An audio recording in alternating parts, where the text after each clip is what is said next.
Welcome, apprentices and acolytes. Today we're gonna talk about why everybody can be a Jedi. Ready up. Ready up. My destiny.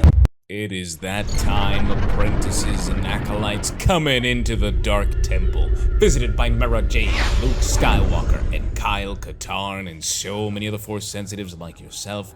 I am Lord Dagovere, and today you're gonna unlock the knowledge. Yes, everybody can be a Jedi. Well, everybody can be Force sensitive, but no, not everybody can be a Jedi. And the title of a Jedi, right? That's it. The legacy, the training, the discipline. And I'm so glad, finally, we're getting those rules. Because in The Empire Strikes Back, Yoda pretty much says that anybody can be a Force sensitive, anybody can be a Jedi. The Force binds us all, okay? It tethers the galaxy together. That's what it's about. The tree, the rock. Not this crude matter we are, you know? Everybody knows it. And as much as my Yoda impersonation is poo-poo, you know, the meaning is there. It's all there. You just had to listen. The Star Wars always teaches its fans. You know, does it teach it well? I don't know. But if you watch the movies over and over, you kind of get it. You understand that, yes, the Force binds us together. So Sabine potentially being a Force sensitive is not out of the realm of possibility, you know? Because, one, she's a Mandalorian, so I feel like in some way her culture has allowed her to become more heightened than others. Now, because she is also Mandalorian, I think is also the reason why it's so hard for her to open up and be more mindful about everything else that's happening in the galaxy. And more importantly, be more in tune, because that's what she's missing, is being in tune. She's so frustrated, she's so confused, she's so passionate, right? She's so emotional, and oftentimes that is the reason why I think a lot of us really enjoyed her character in Star Wars Rebels. I want to say for quite a while, Sabine was, in my opinion, one of the only compelling characters. I really couldn't get a hold of Ezra. Kanan was okay, but you could totally see like just where he was compared to like Anakin Skywalker and all these other Jedi from Clone Wars that we really enjoyed. But over time they fleshed them out, and you know, it became a freaking amazing cast. But Sabine's lore was always there because of the Mandalorian, because of Mandalore, because of her culture. And now you are seeing what's happening with her. And Ahsoka, of all people, like, come on, apprentices and acolytes, fam, this is the Padawan, the learner, right? The apprentice of the one and only Anakin Skywalker. That's the dude. That is our dude. So the fact that even Sabine gets noticed, right, is placed in this apprentice role for Ahsoka, it is absolutely incredible to be deemed such an amazing opportunity, all right? And Ahsoka is no joke, okay? Ahsoka is one of the greatest Force-sensitive Jedi, whatever you want to call her, of all time, baby. She's the GOAT, especially in the era that she's from. She's a representation of every single era in Star Wars that we've seen, baby. And I guarantee you, she's still gonna be living longer than the Rise of Skywalker, because I guarantee you, her plans ain't stopping right now. She has a script, she has a goal. And of course, the writers aren't gonna allow that to happen because they want her to keep going.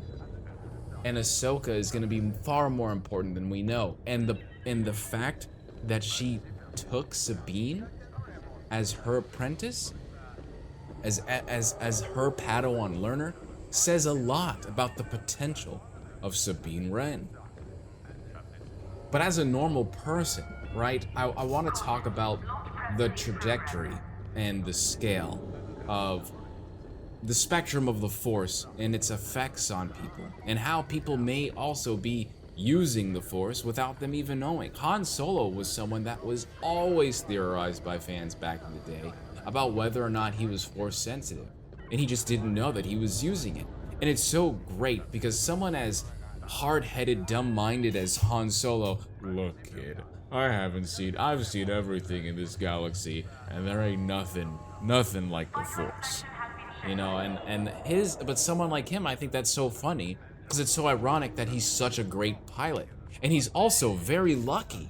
But someone like him and everything that he's been through, still around, until Force Awakens, I think that you could debate whether or not he was using the Force to some degree. I mean, this was someone that, of course, he helped shoot down Darth Vader, you know, with asterisks. That's a great feat. I mean, he's a fantastic shot. He's an incredible pilot to even like escape the Maul and the Kessel Run and stuff like that. It's big stuff when you see everything else and all the feats that have happened throughout the galaxy. I think you can get somewhere if you debated whether or not Han Solo was using the Force to a minute degree. And then you have, again, you know, you have someone like Maz Kanata, who is so very open to the Force, and she can feel it, she can sense it. Same thing with Chirrut Inua from Rogue One. These characters are so similar, but you don't see the more obnoxious, you know, obvious version of them lifting a cup off the ground, or, you know, wielding a lightsaber and deflecting bullets, blaster bullets and things like that, you know. And then you could also say Rogue One, the way the Force had worked, would it guide Chirrut, where the Death Troopers, who were literally like some of the greatest freaking fighters in all of Star Wars, were literally missing this dude. Like, I don't know what was happening. They had lag or connection issues, and this was some Fortnite lag switch or something.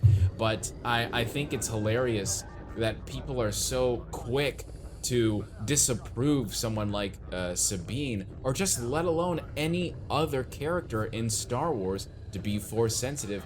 And yet everything, all the evidence from all the other media in Star Wars is literally right there.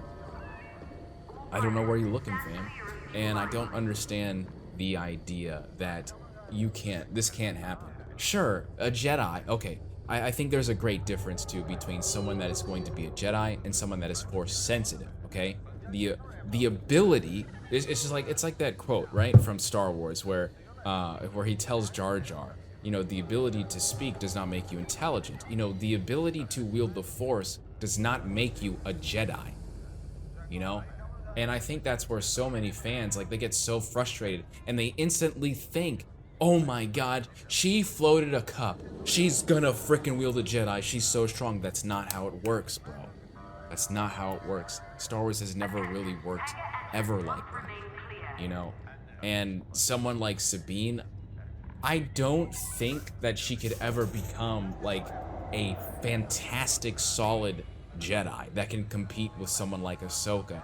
I think we could see someone like Sabine do a little bit more of minute feats, you know, maybe pulling her, or maybe pulling Ezra's lightsaber to her, you know, maybe helping her when she's piloting, maybe even have some type of precognition and foresight ability and an understanding with that sense. You know, because I think she also has a connection to Ezra, and perhaps that can, you know, either lead her to demise or lead her to the promised land and find where Ezra actually is. And I think that's how the Force may work with her. Maybe even an ability to kind of imagery, right?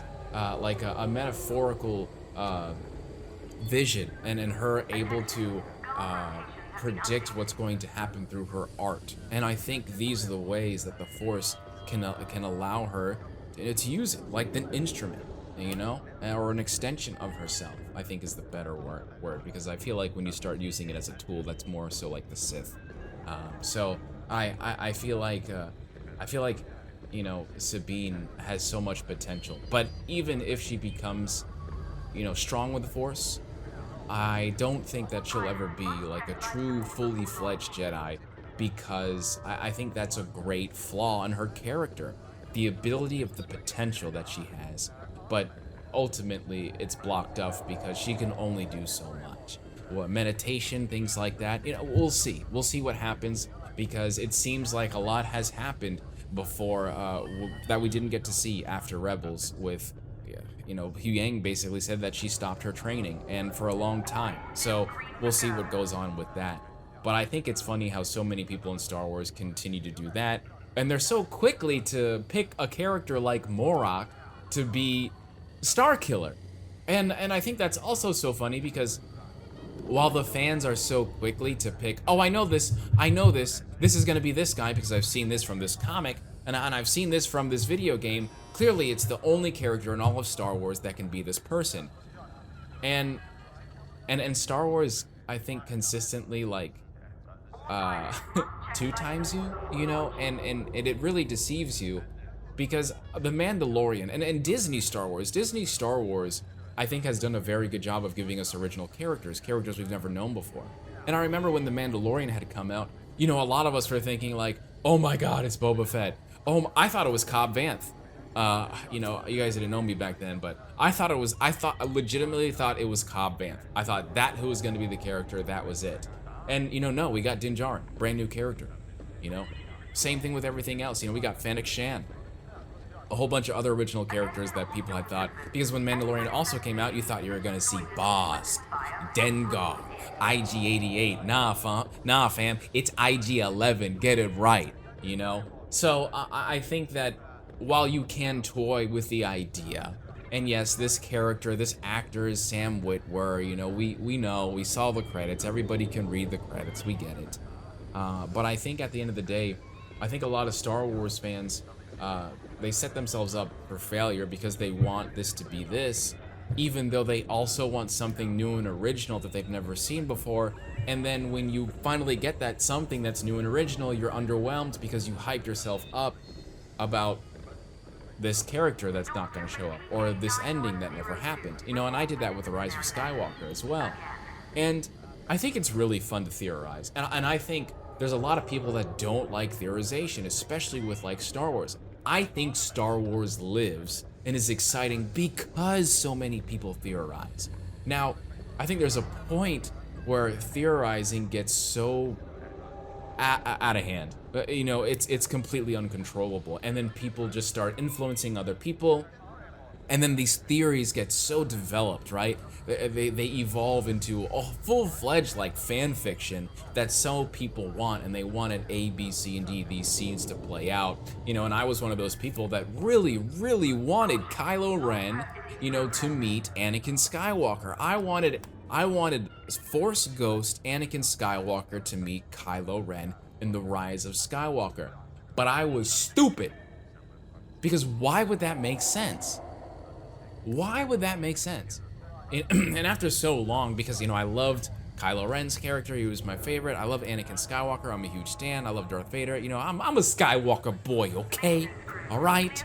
And I was feeding into it. I was like, yeah, man, it's gonna happen, yeah. Luke Skywalker, Anakin Skywalker's gonna come and see Kylo, and he's gonna be like, hey, cut it out, all right? You know? And it never happened. And we got Han Solo in that scene. And when I really think about it, Han Solo makes more sense. And Han Solo wasn't a Force ghost. It was Kylo Ren's memory. It was Ben Solo's memory. Because he had been thinking about killing his father and how it destroyed him and how he couldn't go back after that decision because he had to commit. And he was still lost. He was more conflicted than ever. And that was probably the greatest decision in the entire sequel trilogy. I think so. Absolutely. Because of that scene. Because he even says it. He has to tell people he's so aware you're just a memory. For people that are lore freaking, you know, addicts like me, that Han Solo can't do that. He's not a Jedi. He didn't get his training, you know. And so I thank them for saying that and allowing me to understand that this was all happening inside of Kylo Ren's head. And when you really think about it, and you watch the movie, Kylo Ren was more focused on Darth Vader than he was Anakin Skywalker. And a lot of us, including myself, had really theorized and believed that Anakin Skywalker and Darth Vader were two different people. But they're not. But Kylo Ren didn't understand that. And I didn't understand that either. And that's where the beauty of Star Wars comes in. And that's how the Force works. Okay? Anakin Skywalker may be there watching everything and seeing that ultimately what he has done in his past has influenced another person to fall. and throw the galaxy in calamity. Which I believe a lot of people, including myself, didn't really understand that Anakin Skywalker influenced a lot of things inside the sequel trilogy. Not just the fall of Ben Solo and also the redemption, but also saving Rey and being a part of all of the Jedi that fought the embodiment of the Sith, Emperor Palpatine. And so when you think about that, yeah, that makes a lot of sense to me. Like, yeah, no, absolutely. Kylo Ren meaning Anakin Skywalker just didn't make sense, and I don't think there was enough time in that movie to make it make sense. So as awesome as the idea of that is, it just wouldn't have worked. And I think maybe if maybe we'll get a Force Ghost something later with both of them, but who knows? And I think that's what's so beautiful about this new era of Star Wars, because we have the opportunity to do so many things and so much creations. And I really hope that this freaking writer strike, actor strike gets over, fam. Pay the people. So yeah, man, it's frustrating, but I love Ahsoka, man. I think Ahsoka is fire. I don't think it hasn't missed yet. I think this is the best series that we've had since Andor and The Mandalorian. Andor was beautifully written, probably one of the best Star Wars shows ever, probably one of the best Star Wars things, anything, but it did miss lightsabers. It did miss the Force. It did miss quite a few other things, and but I still think that show is freaking solid, man. That show is goated. But Ahsoka, yeah, man, live action Dave Filoni, I can't wait, and I'm so glad it's this solid. Yeah, there's flaws with it, okay? Yes, absolutely. I'm just hyping it up because I like it that much, okay? So it's a little biased. But Ahsoka and the way they're telling you about the Force, the way they're opening up the galaxy again. The solid world building, baby. Build it up. I don't care what it is. If it's Bob the Builder, Dave Filoni, give him the construction he needs. Give him the permits, baby. We're going in. This architect is creating everything, and I love it. It's the foundation, baby. What Star Wars is about. Building a new future. Nah, son. Ain't this multiverse-ish? We're going to a new galaxy. Let's go. Let's go. What are we gonna find there?